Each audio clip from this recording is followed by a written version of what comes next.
All right, today we're jumping into a huge question, one that's probably on the mind of every parent and educator out there.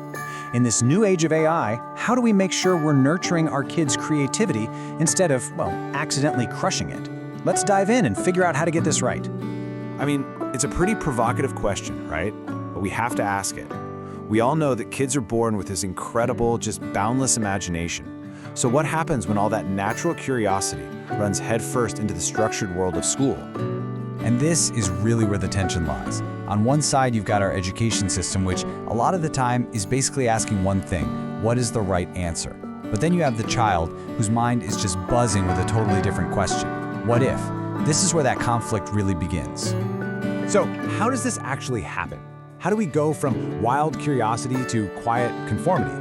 Well, it's not like a switch flips overnight. It's more of a slow, creeping process where that amazing creativity gets replaced by something else entirely: fear. It all starts right here. Picture it.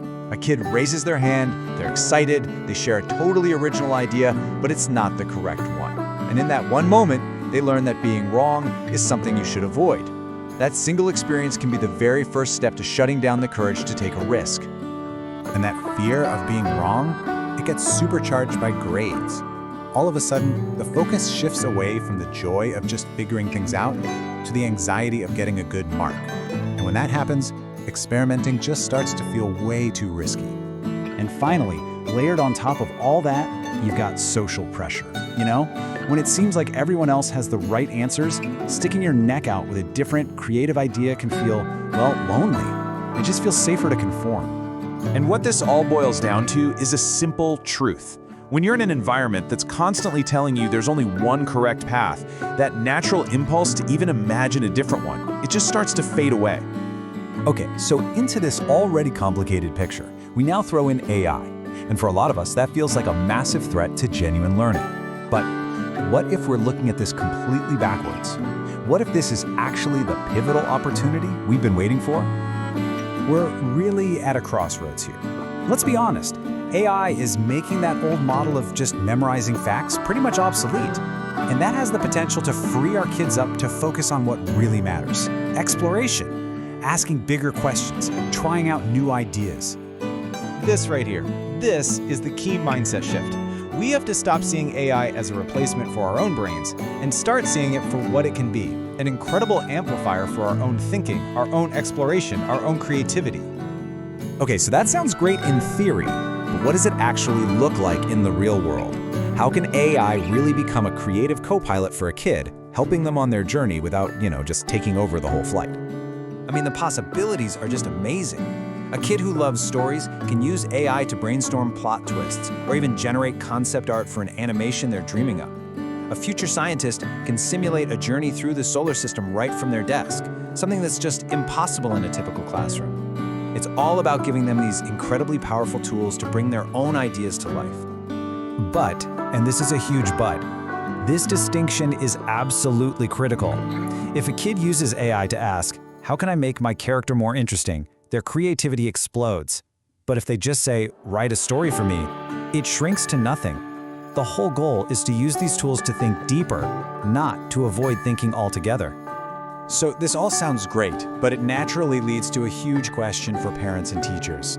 Okay, so what is my role in all this? The good news is, it's actually simpler and way more important than you might think. And let's be crystal clear on this. You do not need to be a tech expert. You don't need to know how to code. You don't need to understand large language models. Your role isn't to be the tech support, it's to be the guide for their curiosity. And that guidance can start with just a few powerful questions. Asking this one, for example, immediately shifts the focus away from just passively consuming stuff to actively creating something. Here's another great one. When you ask this, you're encouraging them to think about their own motivation, their intent. It connects them to the why behind their work, and that is so crucial for building self-awareness. And finally, asking this question. This one might be the most important of all.